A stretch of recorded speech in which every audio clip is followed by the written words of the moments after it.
ये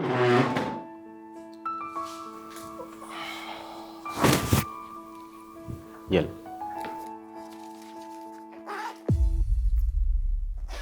ये क्या, इतनी कम सैलरी?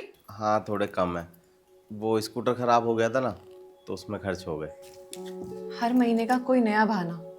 पिछले महीने भी कम दिए थे ना तुमने मुझे। और इतनी कम सैलरी में घर के खर्चे नहीं चलते हैं। यार इस बार मैनेज कर लो। पिछले 6 महीनों से मैं मैनेज ही कर रही हूँ। तुम्हें मालूम है, तुम्हारी सैलरी से सिर्फ मैं घर का रेंट, बिजली का बिल, पानी का बिल यही भर पाती हूँ। यार पिछले 6 महीने से तो दिक्कत चल रही है, पहले तो सब कुछ ठीक था ना। पहले सब कुछ ठीक था, पर अब कुछ भी ठीक नहीं है। तुम कुछ करो, इन सैलरी से नहीं चलेगा घर का खर्चा। ज्योति तुम अच्छे से जानती हो मैं जिस कंपनी में काम करता था वो कंपनी अब बंद हो चुकी है, इसलिए छोटी सी कंपनी में काम कर रहा हूँ, इसलिए सैलरी भी कम है।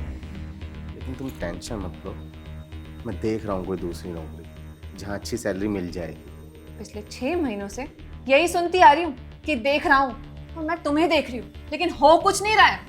बाबा मैं कल ही एक इंटरव्यू देने जा रहा हूँ, थोड़ा शुभ शुभ बोलो। शुभ शुभ तो मैं बोल लूंगी, लेकिन इस सैलरी से ना मेरे पर्सनल खर्चे भी नहीं निकलते हैं। तो यार तुम भी तो कमाती हो ना। तो तुम क्या चाहते हो, मैं अपनी सैलरी तुम्हें दे दूं? बाबा मेरे कहने का मतलब है कि तुम अपने पर्सनल खर्चे अपनी सैलरी से पूरे कर लो। मैं अपने पर्सनल खर्चे अपनी सैलरी से ही पूरे करती हूँ, क्योंकि तुम तो मुझे दे नहीं पाते हो पैसे मेरे पर्सनल खर्चों के लिए। और तुम होते कौन हो जो मुझे बताओगे कि मुझे अपनी सैलरी का क्या करना चाहिए और क्या नहीं? मैं कमाती हूँ अपने पैसे, मेरी कमाई पे सिर्फ मेरा ही हक है। तुम मुझे मत बताओ, तुम्हारा कोई हक नहीं है उस पे। यार तुम तो ऐसे रिएक्ट कर रही हो जैसे मैंने तुम्हारी सैलरी मांग ली हो। सोचना भी मत कि मैं तुम्हें अपनी कमाई दूंगी। घर के खर्चे तो निकाल नहीं पाते, और एटीट्यूड देखो। भूखी तो नहीं मर रही हो ना तुम? खाने के लिए 2 रोटी, रहने के लिए घर, पहनने के लिए अच्छे अच्छे कपड़े मिल तो रहे हैं ना? सिर्फ यही नहीं होती, और भी जरूरतें होती हैं। बाबा सब पूरी हो जाएंगी, थोड़ा सब्र तो रखो। बड़ा बुरा वक्त क्या शुरू हुआ, तुमने तो अपना रंग दिखा दिया।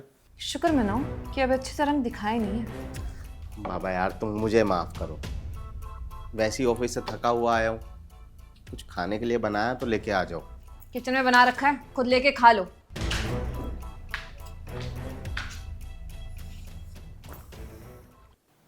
ज्योति मैं ऑफिस के लिए निकल रहा हूँ, अगर कुछ खाने के लिए बनाया तो लंच पैक कर दो।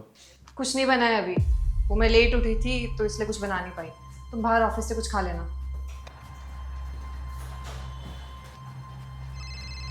छोटे का कॉल।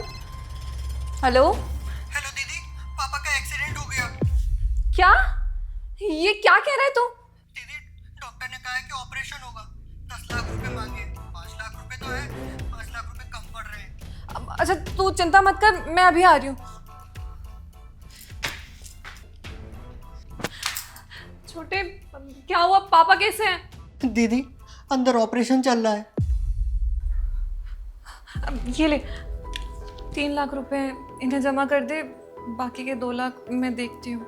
दीदी ये पैसे आप रख लो, पैसों का बंदोबस्त हो गया है। क्या? पर कैसे, किसने किया? मैंने जीजा जी को फ़ोन किया था, उन्होंने ऑनलाइन ट्रांसफ़र कर दिए।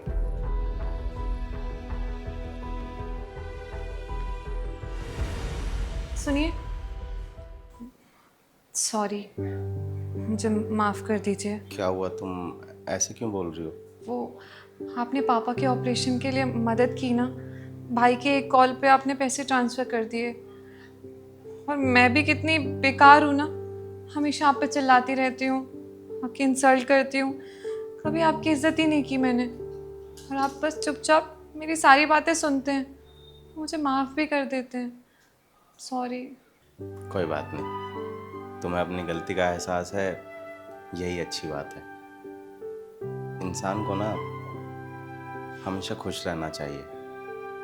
लाइफ में अच्छे बुरे दिन तो सबके आते हैं, लेकिन हमें सब्र रखना चाहिए।